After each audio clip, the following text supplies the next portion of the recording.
I don't call myself a shaman.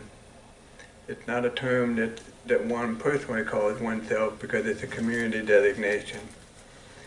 If you have a gift from the Creator, from God, that allows you to bring that healing force through you, then the community sees that you have that gift, and they will call you that. So that's, I need to just kind of start with that, because to call oneself anything is to brag about something. And when you brag about something, the general belief is that you lose the gift. Now, in my own life, I died when I was quite young. I was under 2 years old. I stopped breathing. I was in a hospital. My heart stopped. I was revived. And by all family accounts, I changed. And that's a very typical story for a lot of people who are called to this path because they have some sort of a spiritual crisis where they may have died and came back, or they may have had some sort of severe illness that they survived through the grace of God. Well, so in my own personal life, it meant that even though I'm hearing impaired, I'm not fully deaf, but the only sounds I really hear are A, E, I, O, U, and Y. Everything else is, but I started hearing people in my head. So people in my family would have thoughts, and I would hear their thoughts. Well, I think it was a little surprising when I was a child because it took me a long time to figure out that people don't talk to trees, but I did. Or that you could hear the water saying words, but I did. And fortunately, I had a great aunt who was known as a dreaming woman. And in a very oral Jewish women tradition, secret oral tradition, she would dream for people in the way that shamans dream. She would go into a trance and go into the heavens and talk to her guides and do healing for people, what we would call soul doctoring. And that's what shamans do, they doctor the soul. But when they talk about the soul, it's not just your soul. We all share the same soul. So when we get disconnected in ourselves, we're actually disconnected from that which connects all of us. We're all part of all creation. And it's a very different way of thinking, but it underpins everything that shamans think about and do. So if somebody has asthma, which I've had, asthma, it doesn't mean that I have asthma. In fact, shamans would say that the reason there's so many people that have asthma is because the trees are dying. It's a very different way of thinking. But if you think about it, it's kind of true. If the trees are dying, they're not purifying the air. They're not creating new oxygen. Our air quality goes down. Makes sense in a weird sort of way. But that's the way they think. So I would tell you that I didn't choose this path. I was chosen for it. When I was young, my great aunt taught me her way of dreaming, and it never occurred to me that other people weren't doing it. Then when I was 17, I went off to college, Indiana University, and Indiana University happened to start the first Native American studies program in the United States. And I was dating this young woman. Even though I was extremely shy, I found one person I could kind of manage in a funny sort of way. And she said, "Oh, I'm in this class, you should come."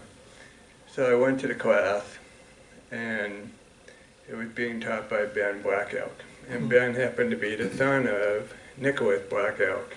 Those of you who may have read the book Black Elk Speaks, that was his father. So, doing a ceremony and teaching this class through ceremony, along with the professor, Joseph Epstein Brown. And after the ceremony is over, he walks up to me and he says, "You know this stuff?" And I went,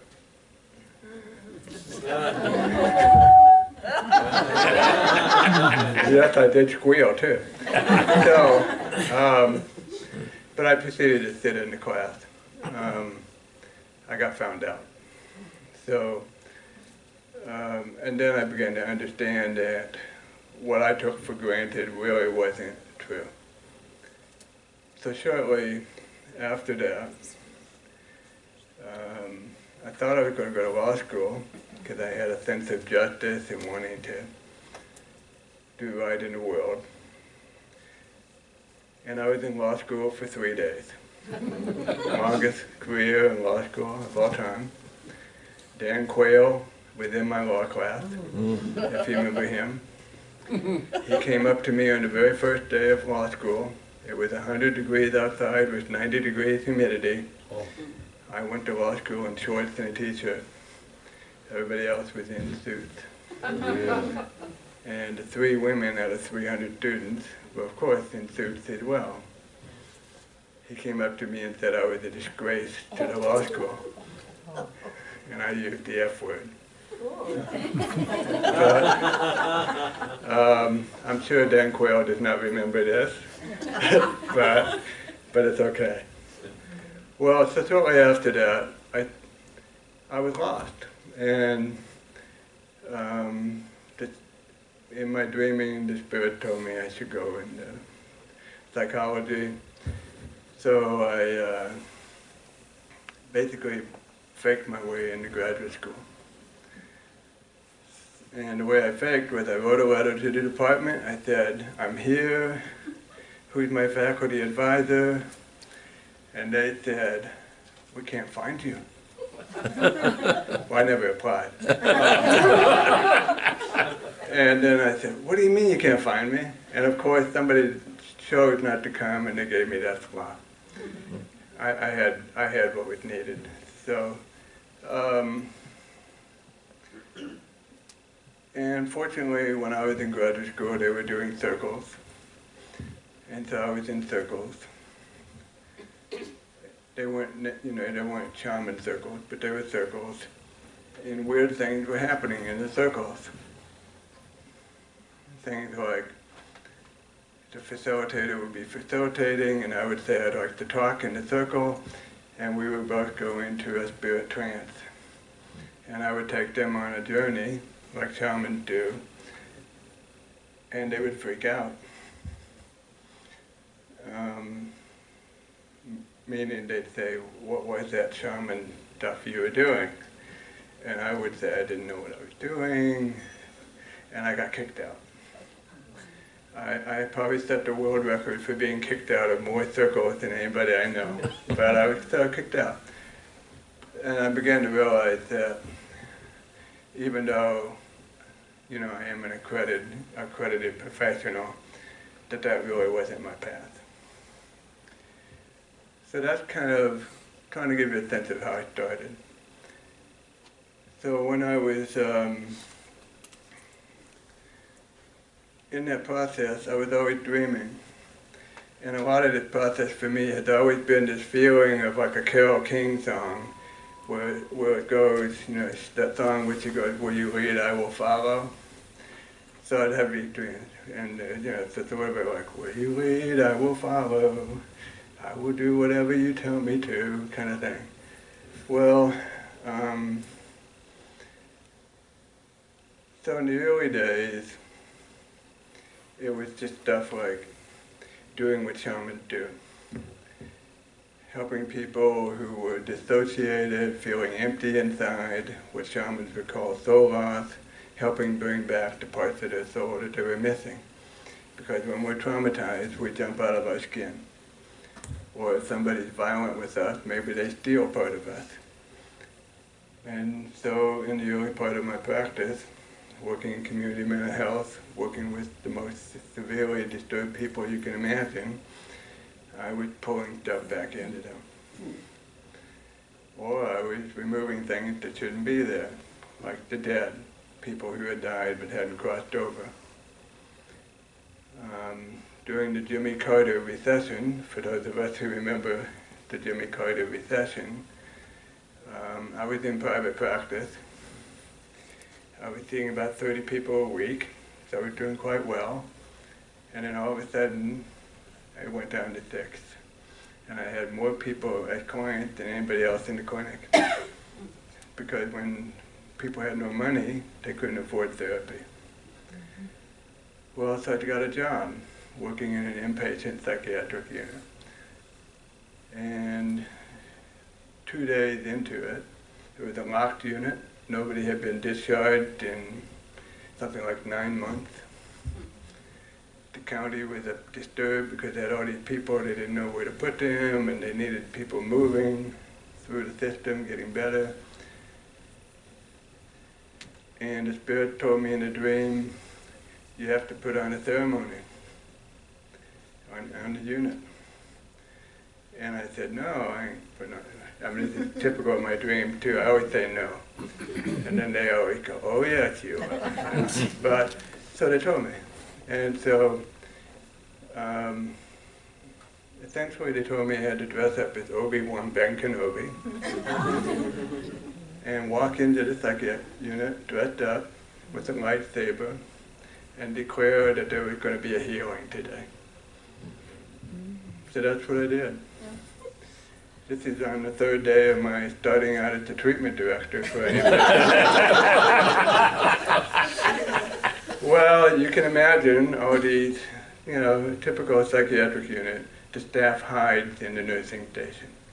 They don't venture out much. They're burned out. Well, so they're like going like this.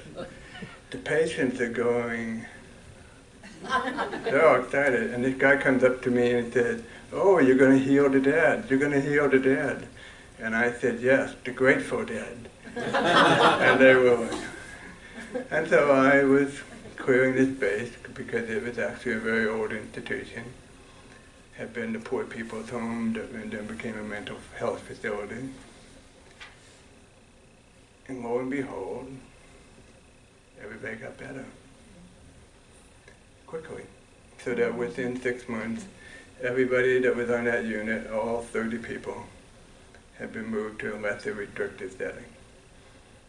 The staff got happy, because the rule number 1 of any treatment facility is you treat the staff first.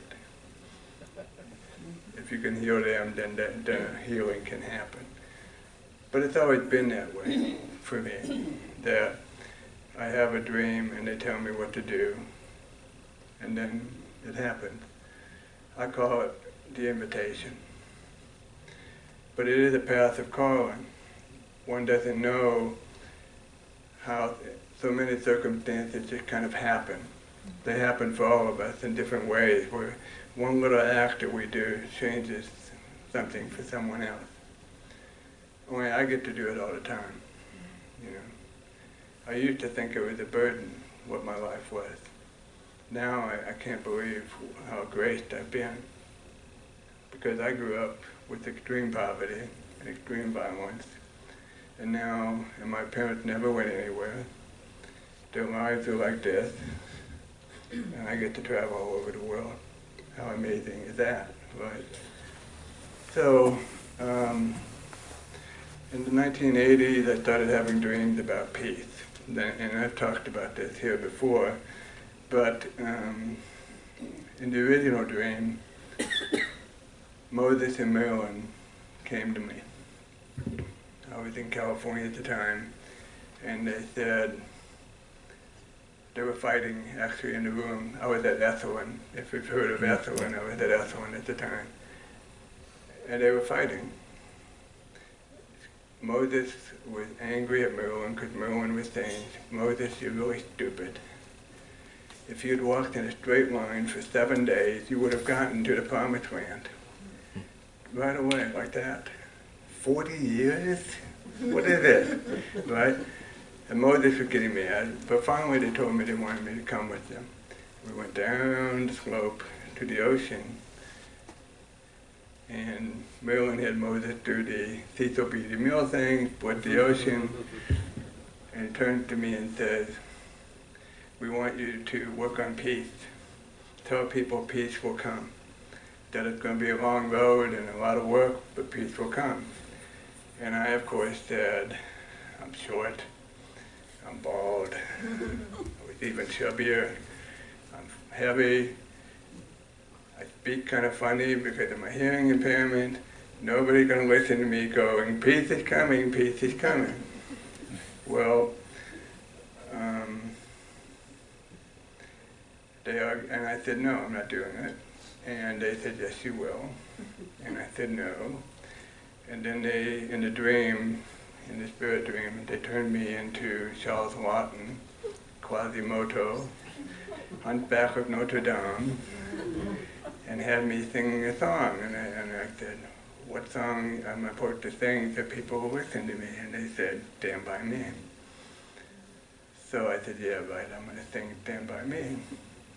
Well, as what always happens when I have these dreams, I start getting invitations. At the time, I was invited to come to Russia and teach at an international conflict resolution conference that used to happen every year in St. Petersburg. People would come from all over the world, from conflict areas, to work on peace. And it was there that I started teaching shamanism and peacemaking. But that meant things like doing healing circles for Israelis and Palestinians, or Rwandans, or people from the Balkans, all of the people who were coming to these conferences. Then it just became this evolution, working with gangs, because I would be called and they would say, "We want you to work with gangs," and I would go, "No." But the point I'm trying to make is that it's always about a sense of invitation. I don't look for what I do. That's what's so odd about my work. I don't look for what I do. Last year, well, not last year, several years ago, I started working with refugees and humanitarian migration crisis, primarily around Syrian refugees. But I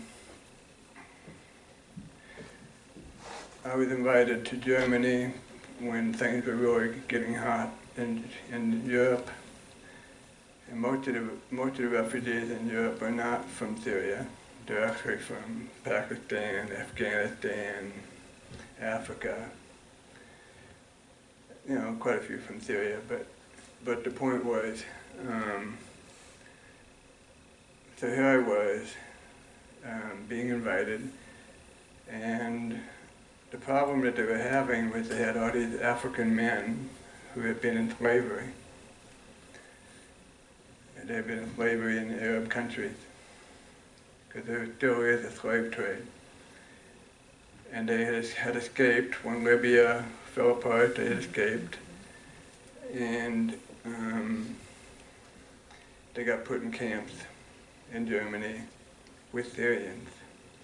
And so they were hearing Arabic language and getting triggered by hearing Arabic, because that was the language of the people who were capturing them and putting them in slavery. And the second part of it is that none of the countries in Europe want any of the Africans. So all of them are being held in limbo, and they're all going to be sent back. And they know that.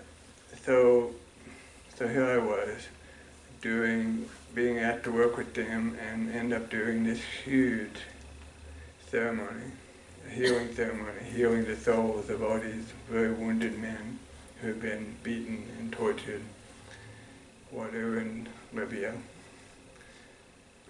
And it was pretty amazing, to be, because it was amazing because, one, I'm white or black. It was amazing because I also happen to be mostly Islamic, and I come from a Jewish background, so it was amazing that way. But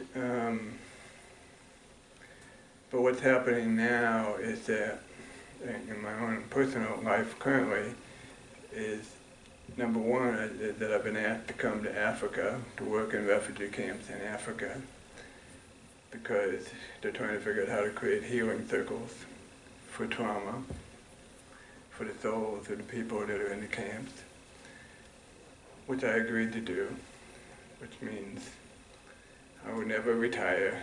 I will be working until I'm 135,000 years old. But the other thing is, which is the other irony, is that I've started to, in the last year, I've started to discover that there's actually a tradition of shamanism within Islam. And so I've been learning Islamic shamanism, which is fascinating. And probably this year I'll be going to Eastern Turkey to meet with some of those people, to do ceremony with them. So even though I'm supposed to tell stories about this work, you know, most of the people I see, it's really because they're trying to heal their soul.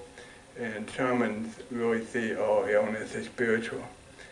So even though I see people with cancer or chronic illnesses of various sorts, or I see people who have long histories of mental health issues, or they have some sort of emotional disturbance, or they have conflicts in their families, all of them are treated as spiritual. And so the shaman way is to try to find a spiritual cause and bring healing to that. Whether that's hands-on kinds of healing, whether that's in the form of a ritual or a ceremony, it's always different. No one size fits all. It's not like the Western model where if you have a cancer, we put all the cancers in a certain category. That just isn't the way that shamans think. Every person is unique. What brings them to that moment is unique. You know, I'm married to a physician, best physician I know, and certainly there are times when she sees people where she knows that really what they need is spiritual healing. And it's not the kind of thing where she can do that. She can't refer to me. Occasionally she will, and I don't charge people for the time, but the point of it is that it's a very different way of looking at things, and it's a very different way of understanding things. And it seems irrational, but then it seems to work. And one of the reasons I think shamanism has lasted so long cross-culturally, because it's anywhere from 40 to 75,000 years old, and it's the original spiritual method of humanity, I think it's lasted this long because it seems to work. Because I don't think if it didn't work, we'd be talking about it. Now the Bible, of course, talks about healers. And one of the things I think is really interesting is about how you read the words and how you interpret them. Because I read Hebrew, Hebrew is not a linear language. It's very metaphorical, it's flowery, it's relational, it's descriptive. So really, when I read the words, what it's really saying is use discernment. And if you see a psychic or a healer, use discernment. It doesn't say don't go to them, it just says use discernment. And that was something that my great aunt would talk about all the time. So in the Russian Jewish community, that was part of where I grew up. Everybody came to her for healing. They were kind of lined up. So, I don't know, I'm meandering a little bit now. Because we have a little time, maybe we have a couple of questions before we wrap up.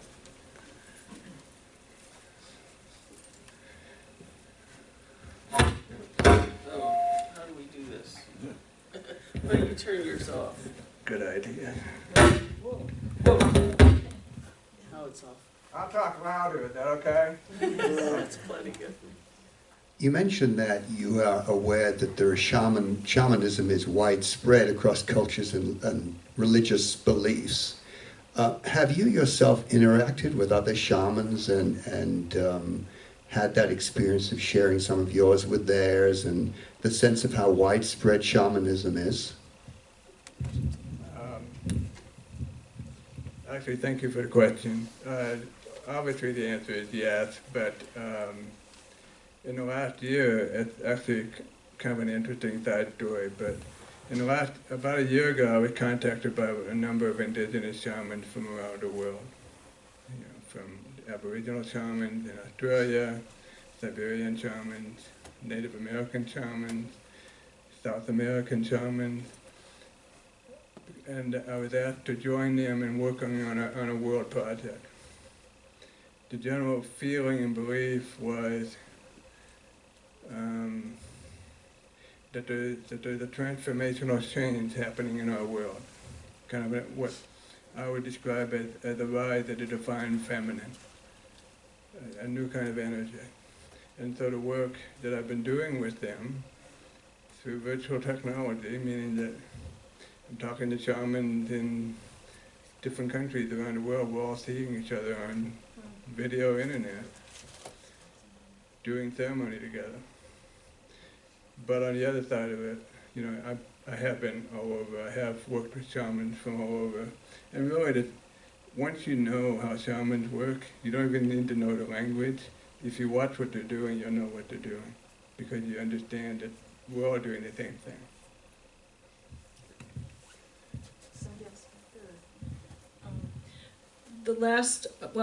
I've been teaching yoga for a while, and in my yoga teacher training there's something called yoga nidra, which is yogic sleep, which I think is a similar idea. And so this last year I've been reading more about it and become very interested in it. And this morning I saw something on with my iPad on YouTube about this yoga nidra shamanic journey. And the whole thing about that is that there should be a really good intention, or you are searching for healing or strength or whatever it is. Have you heard about that? And should there be caution? Should I have a cautionary tale? I don't. That's okay. I really don't know the tradition. In general, shamans talk about going to two different places when they go into trance, either a world above up in the heavens, or the world below the surface of the earth, right? And that's kind of a universal. And then they work with helping spirits that they meet in those places. You know, the strongest medicine in every tradition is our prayer. You know, we pray to God or the one or whatever, the source, whatever your words might be, and we ask for what we want. That's the intention, right? So when we are clear in our intention of what we're asking for, then you're going to get a good spiritual response. But that's really the critical issue, if we're clear in our intention. So for example, a lot of times people would say, I wish I had a lot of money. And then I'll say, well, if you had a lot of money, what would you do? Well, I would buy a house, I'd get a car, I'd go on vacation, they'd come up with all sorts of things. And then I'd say, well, why aren't you doing any of them now? And so often what happens is that we make up reasons for our intention, but we don't get down to what is it we're really seeking. So the prayer becomes the most important part. I can't speak to the practice specifically because I don't know it, but I do believe in the universality of these methodologies, and I'm sure that there's a lot of similarity. Yeah. You mentioned that you work with men who have been damaged through being enslaved and so on. What about the women? I mean, there's a huge area of the world over in the Middle East where the women have been terribly traumatized by what has happened to them and continues to happen to them. And do you reach out in any way to the females, to the women who have been subject to such horrors?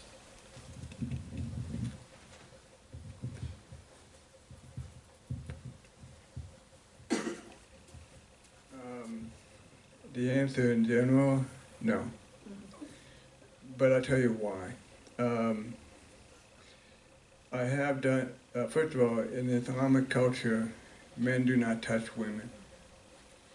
So if a woman extends her hand to me to shake my hand, I can take it and shake hands.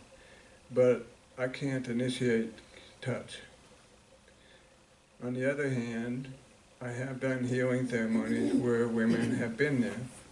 And I will do traditional shaman healing, helping heal the trauma, but I have to do it without touching them.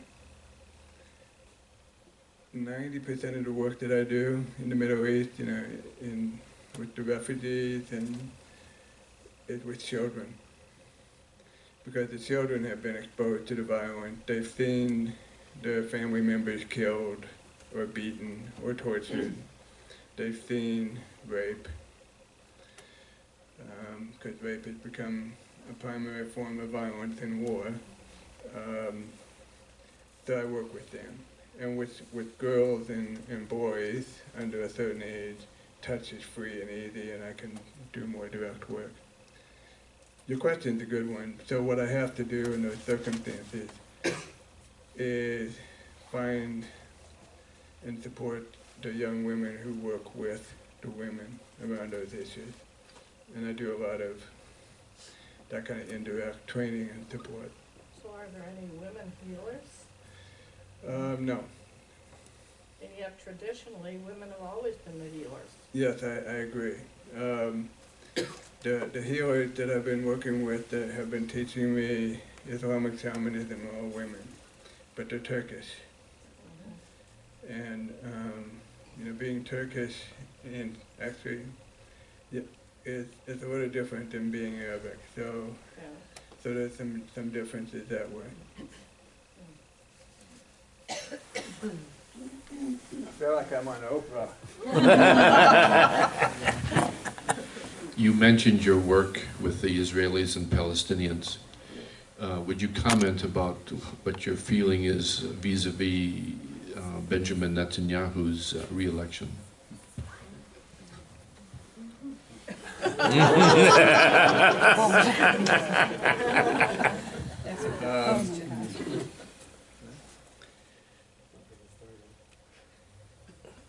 I don't know your personal political views, so I'll start by saying this.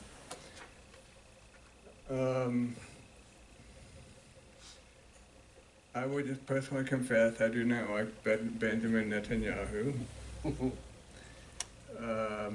I think he's a sociopath, personally.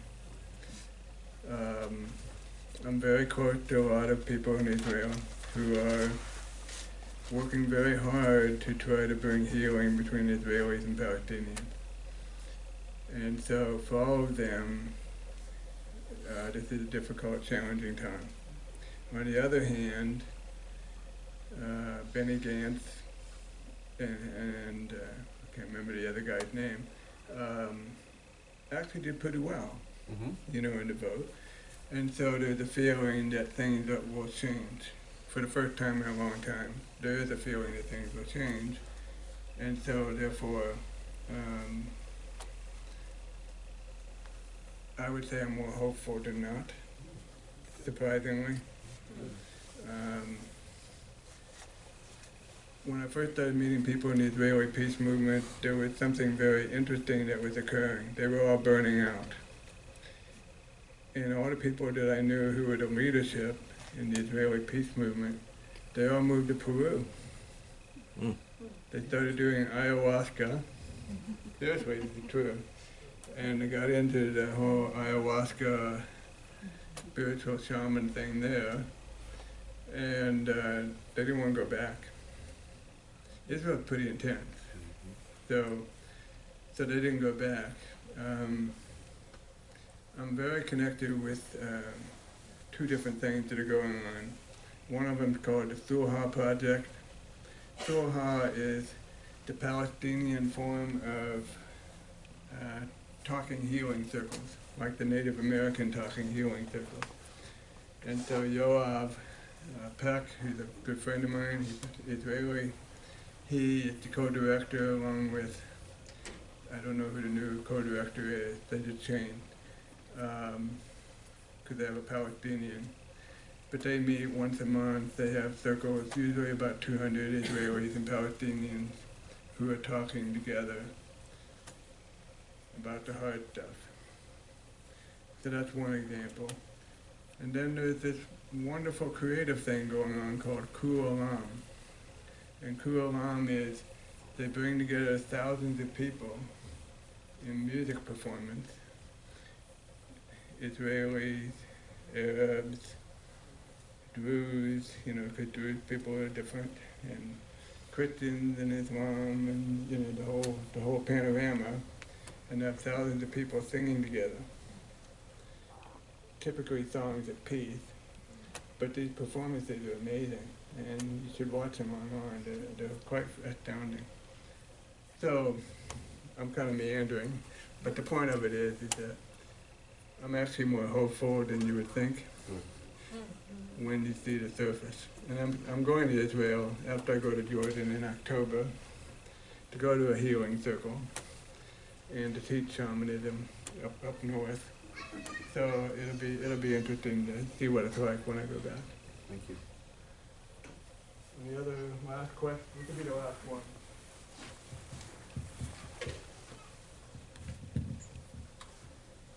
My question is pretty okay. For example, your mental word story about healing the people that were sick. And I understand that, the healing is, to clear their minds and get them so that they have an inner peace within themselves. The actual healing, I guess basically my question is, what is aftercare? I mean, does this just happen and they're instantly well forever? Or how do you continue them on their healing journey?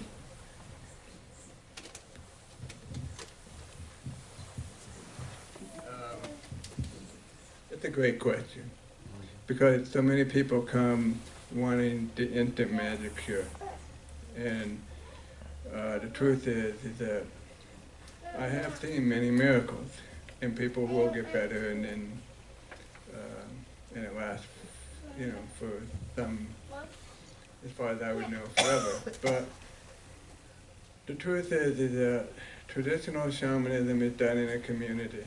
We're part of a tribe. We're part of a community. If one person's sick, we're all sick. And so when there's a sickness, if you were sick and you're part of this whole community, everyone comes. Everyone's participating. Everyone's there. That's different than America. We go to a doctor, we get fixed at the hospital or whatever, and then we're gone. It's not the same. We have to work on rebuilding our sense of community. So, fortunately, most of my work is working in natural communities, and so I work on building the kind of aftercare support you're talking about within the community. But in a lot of cases, that doesn't happen, because of circumstances. I don't have the time to do it, but you're right, people need ongoing support. As always, thank you. Thank you.